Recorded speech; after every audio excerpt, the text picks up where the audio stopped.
Bienvenido una vez más a tu podcast favorito de crecimiento personal. Soy Mario Rupérez y en esta ocasión tenemos la oportunidad de entrevistar a un gurú de lo que es la sexualidad masculina y vamos a hablar acerca de muchos conflictos y problemas que podemos llegar a tener los hombres y en palabras textuales del experto vamos a hablar acerca de lo que es el pináculo en el desarrollo personal de un hombre. Así que os lo presento, está por aquí, se llama Pablo. Pablo, bienvenidísimo. Encantado, Mario, encantado de haberme convertido en un... Así que nada, sin más dilación, antes que nada, acuérdate de suscribirte al podcast y puedes seguir a Pablo en sus redes sociales como Pablo Hamid y quédate hasta el final de la entrevista porque tenemos para ti un regalito. Bueno, Pablo, pues cuéntanos un poco tu historia, desde que naciste, cómo entraste en contacto con el mundo del desarrollo personal, el emprendimiento. Buena pregunta. De hecho, hace no mucho hice una sesión de escritura terapéutica con un amigo que hace talleres de este tipo. Se llama La Línea de la Vida y es básicamente, pues, eso, haces una línea de tiempo, con las que se hace cuando estudias historia, y vas situando ahí los eventos más significativos de tu vida, y la conclusión es que, al contrario de lo que se suele decir que cuando te haces mayor, cada vez la vida es menos interesante y pasa más rápido, ¿no? Eh, y en mi caso es como que los eventos significativos se van acumulando conforme voy creciendo. O sea, es un poco vertiginoso. Pero yo que he estudiado, bueno, yo que soy de formación filólogo realmente, es decir, que estudié lengua y literatura española, siempre pienso que la historia es algo que se escribe, es algo parcial, siempre es una mirada. Yo te puedo contar mi historia situando los eventos, por ejemplo, que más feliz me han hecho, o te puedo contar mi historia hablando de lo que más infeliz me ha hecho. Siempre tengo que seleccionar y nunca te puedo contar mi historia al completo, ¿no? Pero desde el personaje que soy, desde el gurú o desde la marca personal en que me he convertido, que nunca es la persona real, eh, diría que soy un hombre. Eso es importante porque siempre ofrezco esa mirada totalmente parcial y sesgada como hombre heterosexual. A veces, no sé, me han criticado por dar una mirada sesgada desde ese punto de vista, pero creo que es necesario porque al final lo que uno ofrece, pues lo ofrece desde su historia personal. Eso no se puede desligar uno de ahí. Y bueno, pues un buen día me di cuenta de que tenía defectos que se podían corregir y que se podían perdonar, y también talentos que se podían explotar y que no lo había estado haciendo, no me había puesto al servicio de los demás nunca. El, Quizá de las cosas que más ha definido mi historia, pues seguramente sean los libros. He leído y escrito desde que tengo memoria prácticamente. Recuerdo el momento en que aprendí a leer, recuerdo exactamente dónde estaba y qué estaba haciendo. También recuerdo el primer libro, entre comillas, que escribí, que en realidad era un cuento, y a lo mejor yo creo que apenas tenía 5 años, me parece. Y así, a través de los libros, al final descubrí el desarrollo personal relativamente tarde, tendría 25 26 años, pues en un momento de mi vida en la que realmente debería haber estado construyendo algo, pero no sabía qué camino tomar. Y bueno, desde ahí, sin prisa pero sin pausa, pues al final he acabado orientándome hacia el desarrollo en las 4 áreas que para mí componen el desarrollo personal, que son, pues, el área social, el área financiera, el área mental y el área de la salud o el físico. Luego ya, por casualidad, mi mayor contribución terminó siendo, pues, ayudar a hombres a dejar la pornografía y la masturbación y minimizar la eyaculación, cosa en la que insisto mucho recientemente, pero al final yo lo enfoco como una herramienta más para ayudar a cualquier hombre a culminar su desarrollo personal. Eso es un poco mi Perfecto. historia. Claro, porque esto que nos has comentado, el problema que resuelves o cómo defines lo que haces actualmente, quizás es un problema del que muchos no tenemos conciencia hasta que entramos en contacto pues, con términos como la retención seminal, el NoFap, e investigamos un poquito más a fondo en lo que son los problemas que puede conllevar el hecho de pues, consumir pornografía con regularidad y toda la industria que haya detrás. Entonces, me parece súper interesante a lo que te dedicas actualmente y me entra mucha curiosidad porque ¿qué retos, digamos, has tenido que enfrentar a lo largo de tu vida para llegar a lo que eres hoy? Es decir, esos problemas que nos comentabas, al principio, ¿cómo eran para ti esos problemas? Es decir, ¿creías que eran totalmente personales o empezaste a preguntar y viste que otras personas también los tenían o cómo fue? Yo cuando topé con este problema concretamente, no era consciente de que era un problema, como has dicho tú, lo tenía totalmente normalizado, pero al final si pensamos en cosas como que hay un evento fisiológico totalmente natural que se llama poluciones nocturnas, ¿no? O sueños húmedos, que para quien no lo sepa es cuando pues, un hombre eyacula espontáneamente durante el sueño. Puede haber un sueño erótico, puede no haberlo, normalmente sí que lo hay, y mientras estás durmiendo o a la vez que te despiertas, pues eyaculas espontáneamente. ¿Por qué? Porque llevas determinado tiempo sin eyacular y tu cuerpo, como un mecanismo de feedback o por ciertos errores en tu nutrición o gestión de tu sistema nervioso, etcétera, etcétera, cuestión de la energía, pues tu cuerpo tiene esa reacción y tienes una polución nocturna. La mayoría de hombres, yo jamás tuve una polución nocturna. ¿Por qué? Porque la mayoría de hombres empezamos a masturbarnos muy pronto. Yo, con todos los casos que he estudiado y con los que he trabajado, pues desde los 8 años hasta los 14 como muy tarde es lo más normal. Entonces, claro, empiezas a masturbarte a esa edad, a veces incluso antes de poder eyacular propiamente y lo haces con cierta regularidad, tu cuerpo jamás va a tener esa reacción fisiológica. Entonces es algo que está tan normalizado que la mayoría de hombres no ha experimentado algo tan natural como una polución. Y en mi caso, para mí fue una época en la que descubrí esto, donde me di cuenta de que yo no tenía el control sobre mis impulsos que yo creía tener, porque todo el mundo nos reímos de esto cuando lo conocemos por primera vez, ¿no? A veces cuando me preguntan a qué me dedico y les hablo, por ejemplo, del reto que estamos haciendo este mes, que es septiembre sin FAP y que es normalmente todos los años hacemos un reto mundial, que son 30 días todo el mes de septiembre, sin pornografía ni masturbación, la gente se ríe. Pero ¿cuántos lo pueden conseguir? Eso solo lo sabe quien se pone a prueba. La mayoría de la gente no lo intenta y cuando lo intenta se da cuenta de que, bueno, a lo mejor no es tan descabellado pensar que tenemos una adicción a esto. Entonces yo, claro, para mí fue darme con una verdad un tanto incómoda. ¿Cómo puede ser que eh, yo no pueda controlar este impulso? ¿Cómo puede ser que no pueda lograr? Porque la primera vez que lo intenté no llegué ni a una semana. Entonces, eso me picó y durante los siguientes meses me dediqué a intentar investigarme a mí mismo y descubrir, oye, ¿por qué no puedo controlar esta energía? Y a partir de ahí, pues todo lo que ha venido me ha convertido en la persona que soy yo, básicamente. Claro.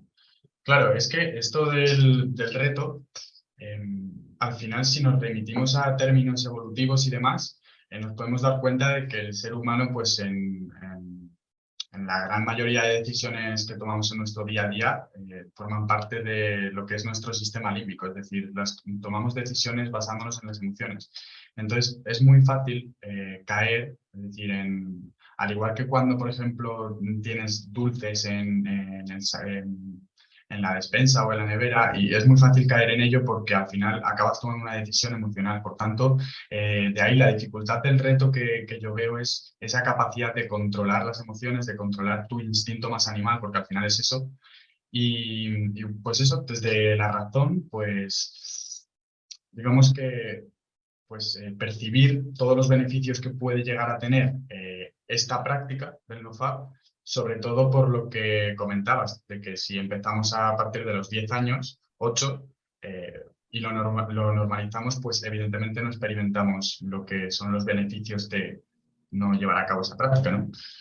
Entonces, bueno, una persona, por ejemplo, Pablo, que te diga, oye, pero ¿qué me está contando este tío? ¿Y yo por qué debería dejar de hacerlo? ¿O cuáles son los problemas que no estoy viendo y por los cuales tú me podrías ayudar? Vale, pues algo que muy poca gente sabe, ni siquiera los profesionales de la salud lo saben, es que cuando un hombre eyacula se producen una serie de adaptaciones hormonales y neuroquímicas que pueden llegar a durar hasta 2 meses. Esto quiere decir que desde el momento en que tú eyaculas hay un déficit de producción y receptividad de ciertas hormonas y neurotransmisores que son muy importantes a la hora de maximizar tu rendimiento cognitivo, tu rendimiento físico, incluso tu salud emocional. Estamos hablando de muchas cosas que están muy de moda, como la testosterona o la dopamina, pero también pues algunos esteroides menos conocidos y receptores de andrógenos, que mucha gente se enfoca mucho en los niveles de testosterona, pero para que la testosterona u otro andrógeno actúe hace falta que haya cierta densidad de receptores y que estén disponibles en nuestras células. Entonces, en resumen, cuando uno eyacula, al final está funcionando en todos los sentidos, porque estas hormonas y neurotransmisores afectan a prácticamente cualquier comportamiento, afectan a tu perspectiva de la vida, incluso a tu capacidad para lidiar con el estrés y la ansiedad, afectan a tu mentalidad, a lo proactivo o reactivo que puedas ser, afectan a tus capacidades intelectuales, a tu estatus energético. Por lo tanto, si un hombre no tiene la capacidad de controlar su número de eyaculaciones, constantemente va a estar experimentando una versión de sí mismo que es un 40, 50, 60% de lo que podría llegar a ser. Entonces, dado que eyacular tiene un precio, no hay bueno, bonito y barato, eso no existe. Eyacular tiene un precio y por lo tanto, ya que si tienes que eyacular, porque siempre está la vía de intentar no hacerlo, existe el sexo sin eyaculación, por ejemplo. Si tuvieras que eyacular, pues por lo menos exige algo mínimamente de calidad a cambio. Es decir, no lo desperdicies en tu habitación mirando como, no sé, como en una pantalla otro hombre tiene sexo con otra mujer que jamás vas a conocer en tu vida. Pues hazlo con una persona a lo mejor que no solo te atraiga físicamente y con la que tengas cierta conexión, hazlo para concebir una nueva vida. Exige un poquito más, al final es una cuestión de estándares. Tengo esta energía tan potente en mí, porque al final la energía sexual es el impulso más fuerte que tiene un hombre, o sea, es por lo que estamos vivos y por lo que nuestra biología nos impulsa a seguir y a mejorar. ¿Por qué desperdiciar eso en algo tan absurdo como masturbarte solo en tu habitación? Pues la idea es, exige un poco más y la biología te va a recompensar si tú evitas eyacular, porque al final, si tú no le das a tu cuerpo la señal de que estás saciado sexualmente, tu biología, ese sistema límbico del que has hablado y otras estructuras que podríamos decir que son más primitivas, te va a decir, tú todavía no has cumplido tu papel como ser vivo, o sea, te voy a dar más energía. ¿Qué más necesitas? ¿Qué recursos necesitas? ¿Cuánta energía necesitas? ¿Cuánto enfoque mental? ¿Cuánta valentía necesitas? Te voy a dar todo eso para que tú consigas reproducirte. Entonces es una especie es una trampa biológica que nos hacemos, una especie de, yo lo llamo biohacking sexual, pues eso es básicamente lo que intentamos enseñar. Es muy curioso porque todos estos desórdenes a nivel neuroquímico que se producen por la masturbación y demás, yo personalmente lo que he experimentado, que probablemente es lo que te digan la mayoría de alumnos y demás, es que yo me siento mucho más inseguro. Es decir, cuando yo, por ejemplo, salgo de fiesta, me noto mucho menos sociable.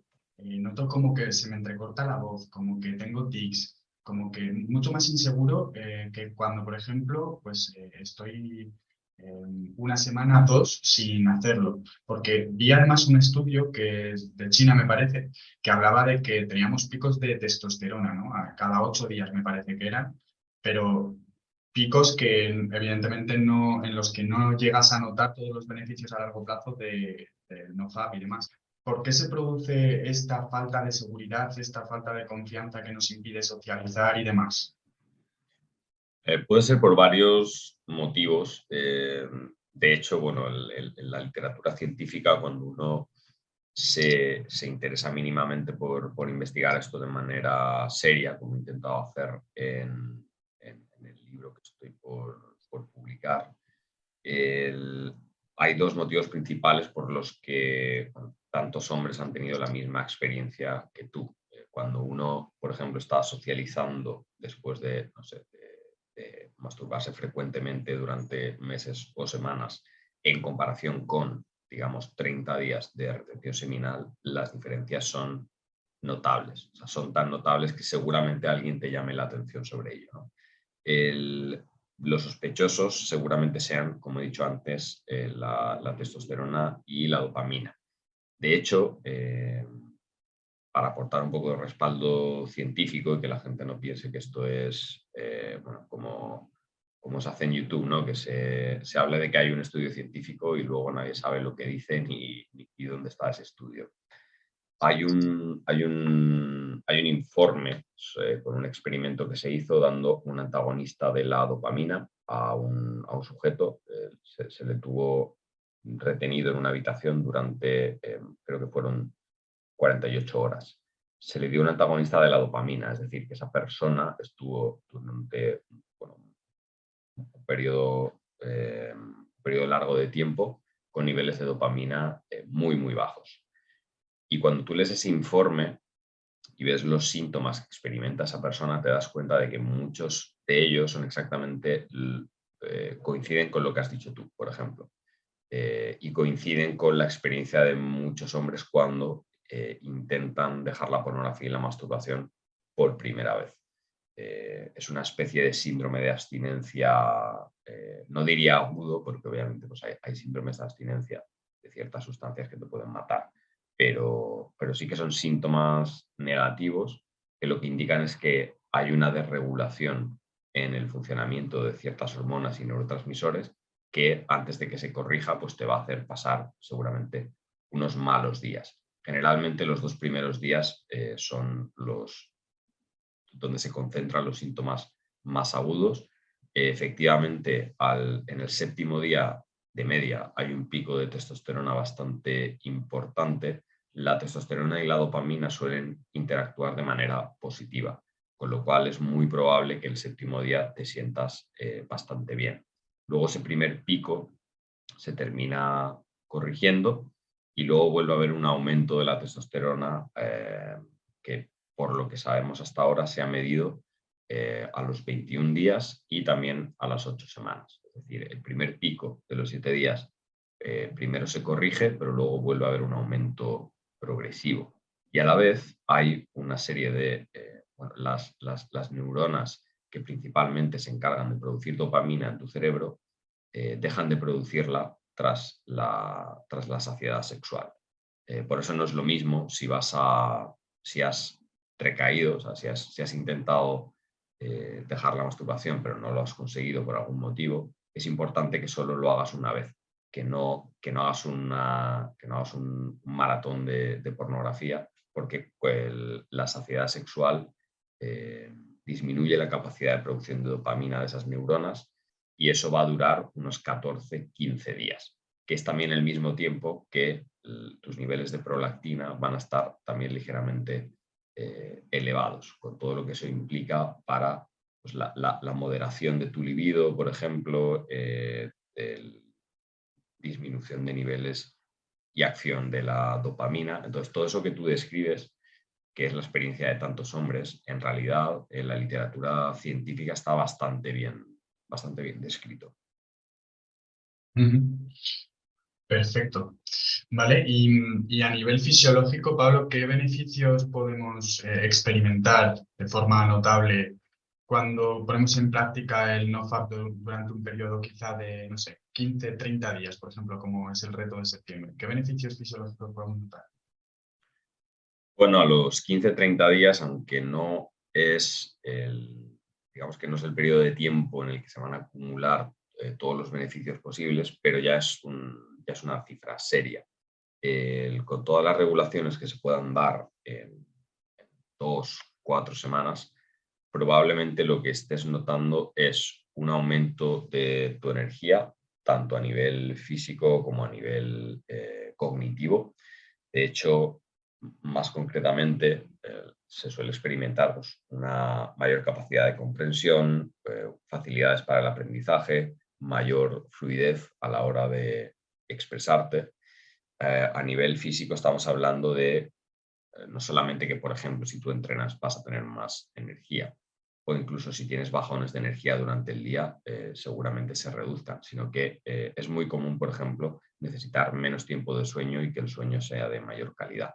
Vas a tener un estado emocional mucho más positivo. Hay emociones, bueno, negativas que muchos hombres experimentan a lo largo del día y que realmente son sencillamente son resaca de la eyaculación. Cuando ese estado fisiológico se corrige, pues hay emociones como, no sé, la irritabilidad, la tristeza, que disminuyen mucho o que desaparecen. O sea, a la gente le sorprendería cómo cambia el estado de ánimo cuando uno practica la retención seminal. Se pueden experimentar estados mayores de creatividad e inspiración. Se puede experimentar una gran confianza también a nivel social.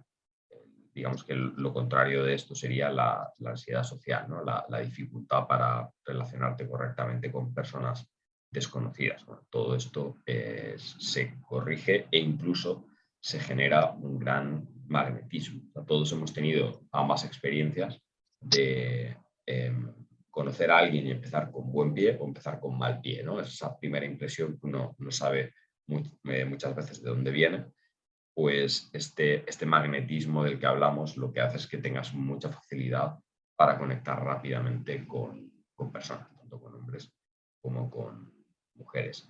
Hay otros beneficios, la lista es muy larga porque bueno, cada hombre es un mundo y también es como no tenemos cada uno un laboratorio en nuestra casa para medirnos constantemente, muchas veces no se sabe de dónde vienen esos beneficios, ¿no? Incluso la gente no es consciente de que los tiene. Hay gente que ha notado mejoras en la salud a nivel, pues, por ejemplo, de la piel, de no sé, las ojeras, el pelo, ese tipo de beneficios, incluso que te cambie ligeramente la voz por el estatus hormonal, pero principalmente se trata de eso, de estado de ánimo, energía, función cognitiva y confianza social. Claro, eso sí que lo había experimentado, el tema de la voz, y de hecho es lo que es la siguiente pregunta que te iba a hacer. Y otra cosa, otro de los beneficios de la testosterona que yo he escuchado por ahí, que no sé si será verdad, por eso te pregunto, es que hace que el dolor se sienta como algo más positivo, es decir, que no duela tanto. No sé si me explico. ¿Es eso Sí, verdad? al final, sí, eso tiene que ver un poco con, a ver, la testosterona es una especie de ansiolítico, es decir, cuando uno tiene niveles óptimos de testosterona, los obstáculos o los problemas que puedan surgir se enfocan de manera bastante proactiva. Es decir, la reacción de estrés que una persona puede tener, todos conocemos a la típica persona que se ahoga en un vaso de agua, ¿no? Enseguida cuando surge un problema, un obstáculo, se agobia y es como que no sabe funcionar mientras ese estrés está recorriéndole. Y eso es básicamente porque las hormonas del estrés aumentan demasiado su nivel. Entonces, ante el mismo estímulo, una persona que hormonalmente esté optimizada va a reaccionar de forma mucho más calmada, que al final es uno de los atributos clásicamente masculinos, es ser capaz de, no sé, ser como se dice, la roca en medio de la tormenta, ¿no? O sea, por muy mal que estén las cosas a tu alrededor, pongamos el ejemplo de un bombero, ¿no? Un bombero que, a pesar de que su vida corra peligro y que todo se esté derrumbando a su alrededor, tiene una misión clara, sabe cómo hacerlo y es capaz de ejecutarla sin apenas fallos y con una enorme precisión en un entorno que es sumamente, pues, inestable y peligroso. Por eso las hormonas, cuando están en niveles óptimos, tienen ese, digamos que tienen ese efecto sobre cómo experimentamos el estrés. Genial. Y ligando un poco con lo que has hablado al principio, es que a mí me entra mucha curiosidad porque la verdad es que hasta que yo no lo descubrí por mi propia cuenta, no había escuchado hablar prácticamente nada de esto. Entonces, la pregunta básica es ¿por qué nadie habla de esto ahora? Es una muy buena pregunta. Yo creo que son varios motivos que se entrelazan. Por ejemplo, digamos que hay una corriente ideológica que estamos atravesando prácticamente todo el mundo, pero voy a decir Occidente, eh, y particularmente en España es más fuerte todavía porque, bueno, no hace tanto salimos de un régimen político donde se ponderaba mucho, pues, las ideas de la Iglesia Católica, cierto conservadurismo, etcétera, etcétera. Como en todo, hay un efecto rebote y desde los años 60 en todo el mundo se ha identificado mucho, pues, el progresismo o cierto liberalismo con todo lo poco preciso que es este término, pero vamos a utilizarlo. Se ha identificado mucho con la liberación sexual y bueno, hay conexiones muy interesantes entre la idea de promover y, de algún modo, desacralizar la sexualidad y lo que podríamos decir la izquierda política, con todo lo impreciso que es también este término, porque estamos en una época donde esto quizá ya no tenga sentido. Hablo de, no sé, personas como Wilhelm Reich, ¿no? Un discípulo de Freud, en el cual, bueno, en su obra se ve claramente esta conexión entre la izquierda, bueno, él tiene textos hablando sobre Lenin, sobre Stalin, etcétera, etcétera. Y también esa liberación sexual que luego, pues, se manifestó en la cultura de los años 60 muy claramente. Aquí un poquito más tarde, pero bueno. Entonces ese es un motivo político donde la gente dice, bueno, ¿qué pasa? Que la Iglesia Católica decía que masturbarse era malo. Pues bueno, vamos a decir todo lo contrario, ¿no? Vamos a decir, cualquier persona que cuestione el uso irrestricto de la masturbación es un ultraderechista, ¿no? Como se ha dicho recientemente en un artículo del País, donde básicamente se dice, bueno, estos que hacen nofap es la ultraderecha. Eso es uno de los motivos, son motivos políticos, son ideologías que tienen su impulso, tienen su momento y la gente de manera un tanto irreflexiva, pues, utiliza las ideologías para filtrar la realidad y ahorrarse pensar y experimentar por sí misma. Pero también el ser humano, por lo general, lo que más valora es la tranquilidad psicológica. Entonces, si a alguien le venden, de nuevo, lo que he dicho antes, ¿no? Que algo es bueno, bonito y barato, pues va a tender a creerlo, incluso aunque haya pruebas irrefutables de que es mentira. Si a ti te dicen que algo tan placentero como sexo o algo tan placentero y fácil y accesible como es la masturbación o ver pornografía gratis, porque tenemos contenido y acceso ilimitado a ella, no solo es placentero, sino que además no tiene ninguna consecuencia, pues obviamente eso te va a hacer muy feliz. Admitir que algo que nos gusta mucho en realidad no es tan bueno como pensábamos es incómodo. Solo una persona inteligente y mínimamente crítica podrá aceptar esta realidad. La gran mayoría de personas no. Por eso es tan difícil que alguien vaya al gimnasio un año entero con cierta constancia o que la gente cambie sus hábitos de dietéticos, ¿no? Por ejemplo. Pues ese para mí es el segundo motivo también. Qué bueno. Vale, y acerca de los estándares que la medicina o el sistema público de salud se puede marcar acerca de, pues bueno, nuestras condiciones fisiológicas, ¿Qué opinas acerca de esos estándares? Te lo digo porque, hablando de la testosterona, que antes lo comentábamos, pues digamos que los estándares que se marca la medicina no dejan de ser pues unos básicos como para que tu salud no esté ni bien ni mal. Es decir, que no tengas problemas graves, pero realmente pues no, el foco no está en generar salud como podría ser el caso de esto del NoFap, ¿no? Entonces, ligando un poco, ¿crees que hay alguna relación entre las razones políticas que comentabas antes y el funcionamiento del sistema público de salud en cuanto a los estándares de salud? Sí, sí, de hecho es muy interesante lo que planteas. Creo que todos nos acordamos cuando al principio de la pandemia dijeron que las mascarillas no servían para nada, y luego se descubrió que habían dicho eso porque no había suficientes y no querían generar eso, el caos y la escasez, ¿no? Si es que de verdad es lo que iba a pasar. Entonces, al final hay que entender que la medicina o la institución de la salud son eso, son instituciones. Hay gente con muy buenas intenciones y cerebros que son una contribución para la humanidad, pero también hay gente que tiene sus intereses políticos y es una institución que se tiene que manejar con la realidad como todos tenemos que hacerlo y a veces simplemente adaptarte y ser pragmático.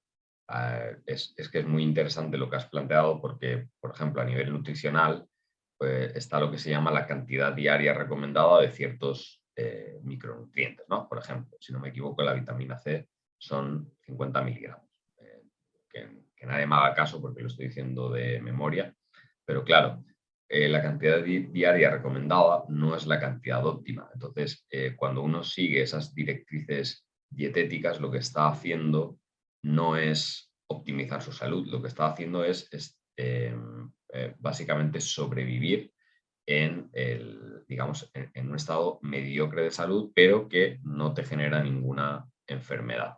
De hecho, lo que vas a tener son síntomas que se llaman subclínicos, es decir, que no ameritan tratamiento, pero que obviamente te dejan muy lejos de lo que todos entendemos como la salud, que debería ser algo más cercano a el sentirte radiante, algo más cercano a eso que simplemente sobrevivir. Y concretamente con la testosterona es algo muy curioso. El otro día un amigo me pasó un examen que se había hecho, le había salido bastante alta, pero me fijé que los rangos que ese examen hormonal marcaba como mínimos y máximos habían vuelto a cambiar. Me explico, desde en los últimos 20-30 años los rangos clínicos de testosterona han ido variando. Es decir, lo que antes se tomaba por un caso de, a lo mejor, no sé, hipogonadismo, es decir, tener la testosterona tan baja que necesitabas tratamiento para reponerla, hoy en día están dentro de los rangos normales, con lo cual no te van a tratar aunque tengas niveles de testosterona que hace 20 años habrían ameritado tratamiento. Y lo mismo con los niveles máximos.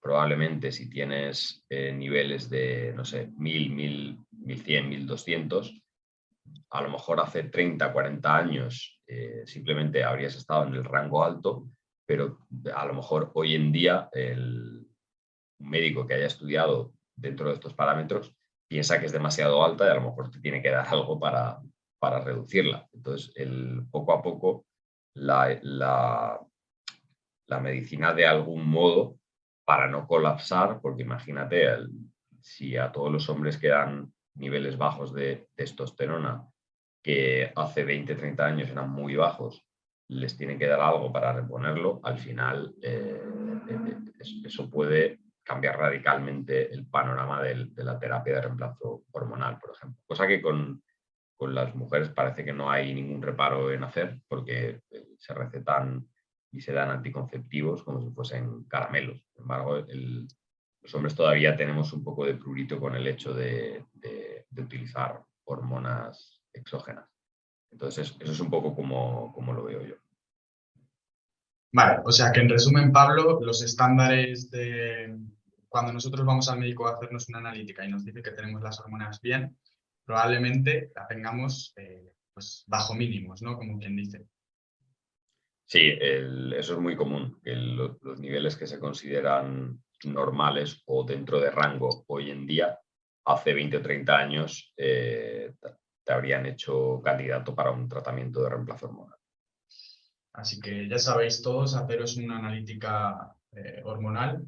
Yo lo que suelo hacer, me he hecho un par desde que conozco el tema y tengo una la semana que viene también porque voy a hacer un ayuno largo, cosa de la que, bueno, los que están suscritos al newsletter ya lo saben. Pero bueno, es importante hacerse este tipo de chequeos de forma regular y lo que yo suelo pedir, que son cosas que, pues a priori, si tú pides una analítica normal, no te saca el médico, a no ser que sea endocrinólogo, pues son los niveles de testosterona total. La testosterona libre es más complicado porque, como digo, tienes que ir al endocrinólogo. Y otra vitamina súper importante es la vitamina D y el estudio es el 25OH. Entonces es muy recomendable hacérselo porque incluso durante la pandemia hubo estudios que, por lo que hemos estado comentando antes, pues digamos que se ocultaron o se les hizo menos caso y son estudios en los que se demostraba de forma empírica que las personas con mayores niveles de vitamina D, que es la hormona que se segrega cuando, pues entre otras muchas cosas, tomamos el sol, por ejemplo, pues las personas que tenían niveles altos de esta hormona pues sufrían muchísimo menos las consecuencias del coronavirus. Entonces, bueno, eso como recomendación personal, pues está muy bien de vez en cuando saber cómo está nuestro cuerpo y de esa forma pues prevenir posibles enfermedades y demás, ¿no? Y bueno, esto por supuesto también nos sirve para medir cómo una de estas prácticas, como puede ser el NoFap o la retención seminal o cualquier cosa, pues nos afecta a niveles biológicos y fisiológicos en nuestro cuerpo. Así que, bueno, eso por ahí. Y Pablo, una pregunta cambiando un poco de tercio, ¿qué opinas acerca de la industria pornográfica? Bueno, también quería decir que estoy totalmente de acuerdo con lo que has comentado de los chequeos y la vitamina D. Y sobre la industria pornográfica, bueno, creo que es un asunto complejo porque como todo el mundo debería saber, mueve cantidades increíbles de dinero. Entonces, obviamente es una industria compleja. Tampoco me gusta hablar de esto metiendo a pues, cualquier vídeo porno, cualquier productora, cualquier película o vídeo en el mismo saco, pero realmente la mayor parte de lo que hay detrás es como el negocio de la droga. Es decir, es algo que en primer lugar explota una debilidad humana, es algo que nos ha pillado por sorpresa. Solo ahora se está empezando a entender el efecto que tiene sobre el cerebro, pero es demasiado tarde.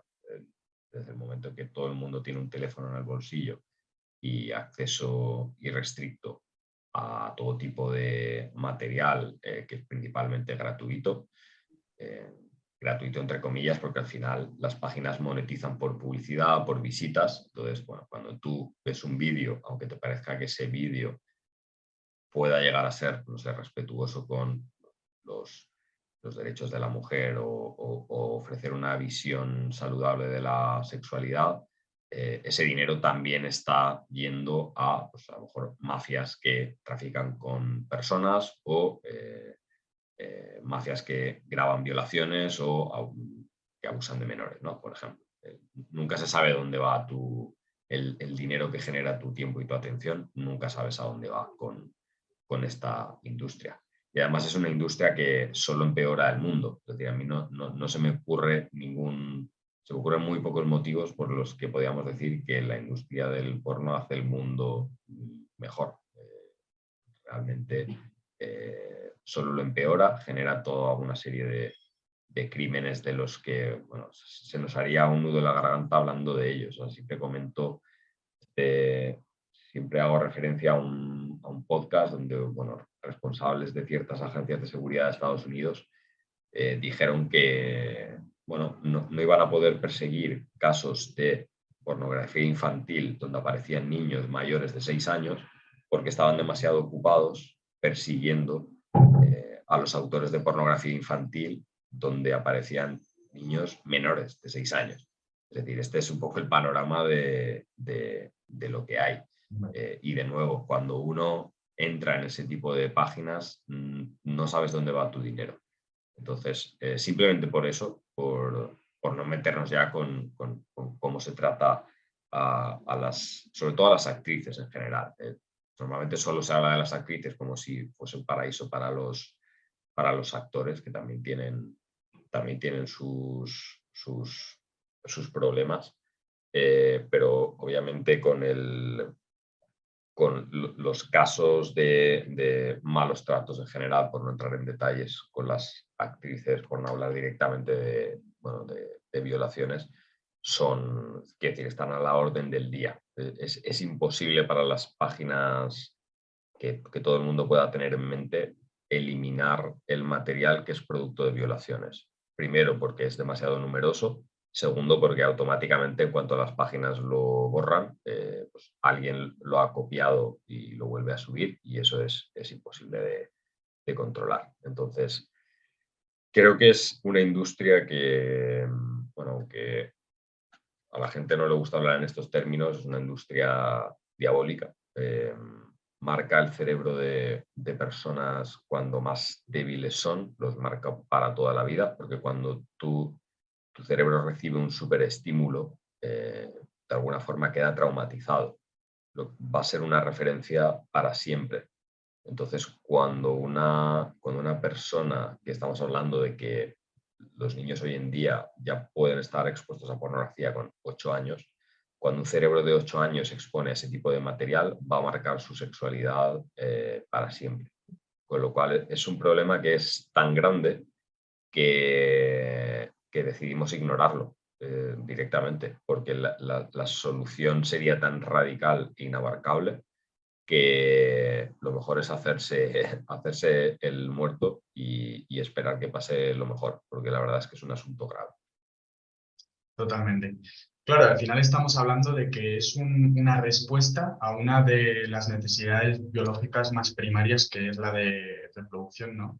Y esto, combinado con, claro, hoy estamos inmersos, cuando digo hoy me refiero a, pues a partir de los 2000, ¿no? Cuando todo lo que es la tecnología, redes sociales y tal se ha desarrollado, estamos inmersos en una nube de información y esto hace pues que tengamos acceso a gratificación instantánea y a chutes de dopamina. Por ejemplo, mucha gente no lo sabe, pero los likes en Instagram generan ese tipo de chutes de dopamina, la comida rápida también lo hace, al igual ocurre con la masturbación y con la eyaculación más concretamente.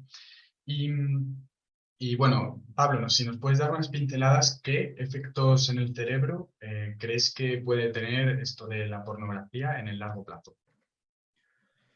Bueno, lo primero que resaltaría es, insistiría un poco en este concepto de superestímulo. Son estímulos que producen aumento en los niveles de ciertos neurotransmisores por encima de lo que se considera un cierto umbral, ¿no? Cierto umbral equilibrado. Cuando hay niveles por encima o por debajo de esos umbrales, al final el cerebro responde adaptándose. El famoso fenómeno de la tolerancia que se da con las drogas, donde necesitas una dosis mayor para obtener el mismo efecto, pues se basa en este fenómeno de adaptación.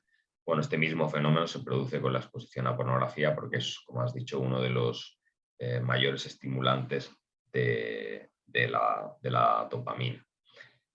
Hay un debate que para mí ya está superado. O sea, si uno analiza los últimos estudios, estoy hablando pues, de 2019 hasta ahora, realmente ya está bastante claro que una adicción no es solamente algo que tenga un anclaje químico para considerarla como tal. Es decir, no hace falta que una adicción esté asociada con una sustancia concreta. Por ejemplo, la ludopatía es una adicción de comportamiento, ¿no? Por ejemplo, pero está establecido que las estructuras del cerebro y los mecanismos en los que se basa este tipo de estas adicciones son los mismos tanto para adicciones químicas como para adicciones del comportamiento. ¿Qué efectos puede tener esto sobre el cerebro? Por ejemplo, puede reducir tu capacidad de acceder a las altas funciones ejecutivas del cerebro, que al final son las que nos hacen humanos, las que nos permiten controlar nuestros impulsos, calcular las consecuencias de nuestros actos, controlar nuestras emociones.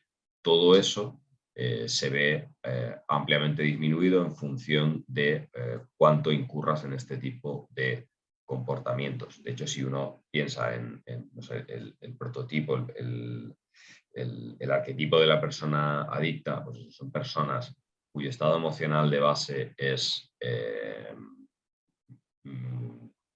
menor, digamos, depresivo, entre comillas. Sus emociones de media son bastante más negativas que los de una persona mentalmente saludable.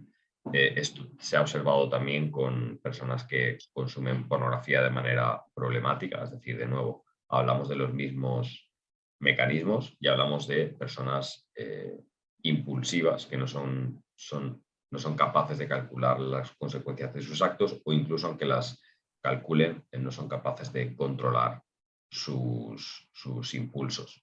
Y luego incluso se producen fenómenos de neuroplasticidad que hacen que, por ejemplo, no puedas excitarte sexualmente en situaciones naturales, porque tu cerebro ha cambiado de forma tan radical que asocia el fenómeno de la sexualidad con los píxeles que ves en la pantalla, con ese tipo de formato y de estímulo visual. Con lo cual, cuando estás con una mujer de verdad, tu cerebro ni siquiera reconoce que eso es con lo que te deberías excitar. Y por eso hay un aumento que algunos no saben explicar, pero los que conocemos este mundo sabemos a qué se debe, del problema de la disfunción eréctil en personas tan jóvenes, donde no cabría pensar que eso debería ocurrir. Cada vez es más común que haya disfunción eréctil en personas muy jóvenes. Y bueno, hay asociaciones muy claras entre este fenómeno y el alto y amplio consumo de pornografía online. Wow. Pablo, y tenemos una pregunta de Tony que nos dice que si debemos de construir el sexo como valor cultural. Bueno, yo creo que ya está deconstruido. Yo creo que habría que reconstruirlo y más que como valor cultural, como valor sagrado. O sea, al final, todo Propio de lo la vida, que... biológico. Claro, exacto. Todo lo que implica la supervivencia y la reproducción, que están lo que es esencial para la vida, en las sociedades tradicionales ha sido sagrado. Y está bien que sea así. En los últimos, podría decir, siglos, hemos tenido el empeño de desacralizar todo, y eso al final lo que ha hecho ha sido bastardizarlo realmente. Creo que lo que habría que hacer es eso, reconstruir el sexo como valor no cultural, sino biológico. Entender todas las implicaciones que tiene, entender de nuevo cómo funciona el cerebro, poner en valor la inocencia, que para mí, junto al honor, es uno de los valores en peligro de extinción hoy en día. Y de nuevo, la dirección no es para mí deconstruir la sexualidad, es reconstruirla, volver a hacerla más completa. O sea, hoy en día se presenta una sola visión de la sexualidad. De hecho, creo que lo estuve consultando en Wikipedia porque quería traducir un concepto científico, y a veces sabéis que la traducción del inglés al español a veces para los conceptos, la terminología científica no es literal. Entonces quería ver cómo se decía en español. Y vi que, por ejemplo, se define la sexualidad estrictamente en términos de obtención de placer. Entonces, claro, cuando uno define la sexualidad únicamente desde esa perspectiva, se está dejando toda una serie de implicaciones de lado que hacen que tanto la experiencia como la idea de la sexualidad sea totalmente incompleta y hasta peligrosa. Ya no quiero entrar en detalles, pero simplemente como poniendo en el centro de todo este ideal del placer, hoy en día se están intentando normalizar conductas sexuales que merecen la horca y que parece que no sé, no me extrañaría que dentro de 20, 30 años fueran directamente hasta obligatorias. pero bueno, no quiero entrar ahí. Vale, yo he estado observando un fenómeno que supongo que tú también, y es que parece que en los últimos años hacia donde se está yendo es como hacia una despolarización, se puede llamar quizá del género, en el que no sé a raíz de qué intereses, de qué tipo de intereses, pero como que se está tratando de masculinizar a la mujer y afeminar al hombre, volver al hombre más débil y empoderar a la mujer. Esto, ¿dónde crees que tiene sus raíces y por qué crees que puede estar ocurriendo? A ver, yo creo que yo tengo un vídeo por ahí que si no me lo han tumbado, tengo un vídeo sobre el feminismo, básicamente diciendo que el feminismo es un movimiento liderado por hombres. Me explico. En el momento en el que ciertos hombres con poder, que no digo que sean un grupo organizado como en este capítulo de Los Simpson, donde tienes ahí a todos los malos conspirando en un sótano. No digo eso, digo simplemente que hay gente con poder e influencia. En cuanto deje de ser rentable para, para la gente poderosa del mundo, que son principalmente hombres, el feminismo va a perder toda su fuerza. El feminismo no es, quiero decir, el músculo que tiene hoy en día el feminismo, efectivamente, son principalmente mujeres, pero es simplemente un movimiento y unas ideas instrumentalizadas por el poder que es generalmente atesorado por los hombres. Y el feminismo, bueno, podríamos decir que hay varios feminismos hoy en día, que parece algo raro y se ha convertido en un tópico decirlo así, que no hay un feminismo, sino que hay feminismos, es cierto, pero prácticamente todos están basados en una idea de la feminidad que consiste en, como tú has dicho, intentar equipararlo con el hombre. O sea, al final, la referencia del feminismo es lo que la gente tiene en la cabeza, que es el hombre tradicional. Están intentando convertir a o sea, lo que la gente entiende por feminismo a nivel práctico en la calle es que una mujer alcance un puesto directivo o de alto funcionariado, que gane lo mismo o más que un hombre, que esté trabajando 60 horas por semana y que sacrifique el tiempo con su familia o directamente tener una familia para liderar en algún campo pues eso, laboral o académico. Esa es una idea de la feminidad basada en lo que los hombres han hecho tradicionalmente, con lo cual de feminismo realmente no tienen nada, porque no se basa en lo que es esencialmente femenino. ¿Qué puede hacer una mujer que no puede hacer un hombre? Principalmente ser madre. Para mí, el valor central del feminismo debería estar construido alrededor de eso. No digo que haya que excluir lo demás, no digo que sea incorrecto, puedo tener mis opiniones sobre a qué tipo de sociedad vamos a llegar, por qué se ha promovido tanto la idea de que en lugar de una familia lo mejor es que la mujer esté sola por su lado y el hombre esté solo por su lado. Puede tener que ver con que, bueno, así se compran más casas, se pagan más impuestos, etcétera, etcétera. No me quiero meter ahí. Pero, vamos, cualquier idea de feminismo que no tenga como valor central una feminidad basada en lo que realmente es esencial en una mujer, me parece simplemente un instrumento político. Y esto coincide, que ya se queda un rodeo bastante grande, pero para contestar la otra parte de tu pregunta, coincide con un entorno donde los valores tradicionalmente, los valores y cualidades tradicionalmente asociados con lo masculino, parece que sean inútiles. O sea, vivimos en un entorno tan artificial que realmente lo que los hombres hemos evolucionado para hacer parece que sea inútil. La violencia está totalmente proscrita porque vivimos en un entorno tan cómodo y tan controlado y tan artificial que parece que no sea necesaria. Pero recordemos que la única defensa contra los hombres malos son los hombres buenos. Eso hay que tenerlo en cuenta. El, lo que tradicionalmente define un hombre que es, por ejemplo, ser capaz de trabajar y construir con sus manos por el entorno económico que tenemos, donde cada vez más cosas están hechas por máquinas, parece que ya no sea útil.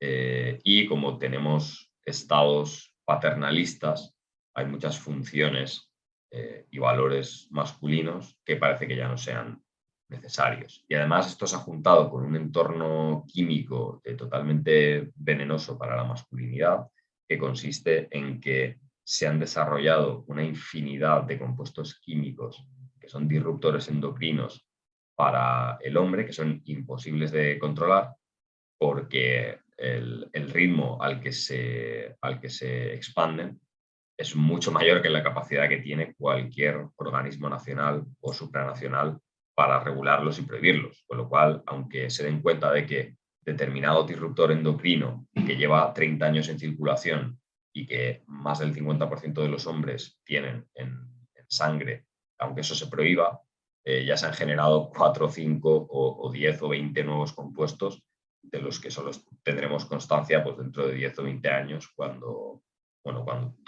nuestra salud y nuestros niveles hormonales vayan todavía a peor y investiguemos. Eso es básicamente el panorama. Totalmente. Y para bajar ese ejemplo un poco a tierra, es que todos tenemos un coche y cuando nosotros exponemos los plásticos de dentro del coche al sol, abrimos la puerta y respiramos esos plásticos que son volátiles, además de que son tóxicos y, bueno, esto por supuesto que hay muchos estudios que lo respaldan, pero es que también se ha demostrado que influyen en los niveles de testosterona. Es decir, literalmente, y muchísimos plásticos a los que estamos expuestos, por ejemplo, los que envuelven las frutas y las verduras, y todo esto es lo que comentas, lleva un ritmo que se ha vuelto prácticamente incontrolable, ¿no crees? Sí, sí, totalmente. Es que el ejemplo del coche que has puesto es muy bueno porque es una de las grandes concentraciones de disruptores endocrinos, pero bueno, cuando compras un mueble nuevo, lo mismo. El Cuando olor a nuevo tienes, es lo que... claro, exacto, cuando tienes lo que en España llamamos una regleta, ¿no? O sea, un sitio donde conectar varios enchufes distintos, pues eso tiene retardadores de la llama que se llaman, que es simplemente pues, para que cuando se calienten no haya peligro de que haya una combustión, se le ponen retardadores. Esos retardadores también son disruptores endocrinos. El otro día estábamos hablando, yo y un amigo que nos gusta investigar todas estas cosas, de que incluso el agua de las piscinas, aunque ahora se están poniendo de moda las piscinas que, digamos, que imitan el agua de mar, que es agua salada, generalmente a las piscinas les tienen que echar una serie de químicos que son disruptores endocrinos y que interfieren con el metabolismo, ¿no? con la hormona tiroidea. Entonces, sí, es lo que es la cuestión, es lo mismo con el porno, es un problema tan grande que, claro, hay cosas que se pueden hacer para mejorarlo, sí, pero escapar completamente de ello, prácticamente imposible. Claro. Es que, si no recuerdo mal, estos compuestos que no dejan de ser, bueno, creo que se llamaban senoestrógenos y fitoestrógenos, que son como, pues eso, que están presentes en los plásticos y que, digamos, que afectan a nuestra producción de testosterona. Y a lo que iba es que ya existen, pues eso, si nosotros podemos hacer algo, ¿no? Ya que estamos hablando tanto de aquí de lo que es el problema, pero realmente podemos hacer algo. Y es que existen unos plásticos o no plásticos, sino envases que son libres de BPA. O sea, y esos son los que, pues en principio no contienen estas sustancias que son tóxicas y también perjudican bastante, pues lo que es nuestra masculinidad, ¿no? Hay ciertas formas de consumir yodo.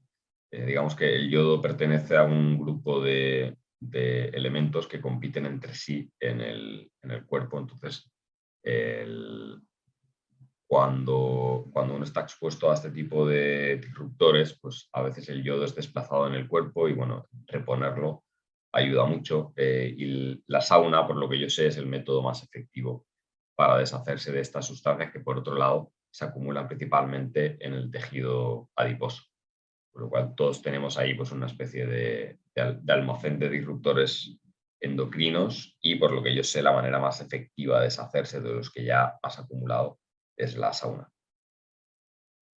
Qué bueno, genial.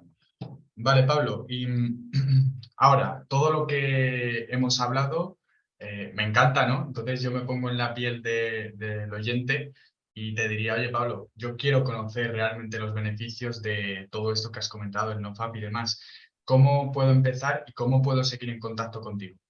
Bueno, nosotros tenemos varios materiales gratuitos, entre comillas, para dar toda la información teórica y práctica necesaria para empezar en esto. Les invito, por ejemplo, a mi canal de YouTube. Prácticamente cualquier duda que puedan tener ya está respondida, porque tengo como más de 500 vídeos ahí subidos. Ahí está toda la información realmente en mi canal Pablo Zamit. La web, especialmente cuando la remodele, porque sí que hay información útil, hay un blog, etcétera, etcétera, pero la web la voy a optimizar para responder a las dudas esenciales de la gente que quiera empezar a practicar esto. Luego también tenemos varias formaciones, varios cursos dependiendo del objetivo y el nivel de la persona, que eso sí que incluyen ya pues, un acompañamiento serio y un modelo teórico y práctico para avanzar rápidamente y poder llegar a esta biooptimización que estamos buscando. Concretamente, este mes estamos celebrando este reto de 30 días sin pornografía ni masturbación, que se hace todos los años en septiembre. En un par de días desde la publicación de este programa o desde la grabación, vamos a estar haciendo un taller online donde básicamente voy a exponer todos los pasos que debe seguir un hombre desde pues, la pura inconsciencia sexual, la inconsciencia acerca de su energía y el poder que tiene su deseo sexual, el paso a paso que tiene que seguir para llegar a estar totalmente optimizado hormonalmente gracias a la práctica de la retención seminal. Son una serie de pasos que progresivamente hay que seguir, y esto lo daremos en un taller online, y cualquier miembro de tu audiencia que esté interesado, incluso aunque no esté registrado con nosotros, puede acceder, y digamos que va a ser una buena vista de pájaro para entender todo lo que implica este movimiento. Pues yo mismo, Pablo. Encantado. Así que hemos visto que este tema da para muchísimo más, así que bueno, te esperamos pronto, pronto, cuando tú quieras, estás invitado al podcast. Y nada, un placer haberte tenido aquí con nosotros, súper interesante todo esto que nos has comentado, se nota que eres un experto y que dominas la materia pues a la perfección, así que lo dicho, Pablo, muchísimas gracias y un placer. Igualmente, un placer. Ha sido genial la conversación contigo, y te tomo la palabra para volver a hablar en cuanto tú quieras. Perfecto, Pablo, pues un abrazo muy fuerte. Un abrazo, chao.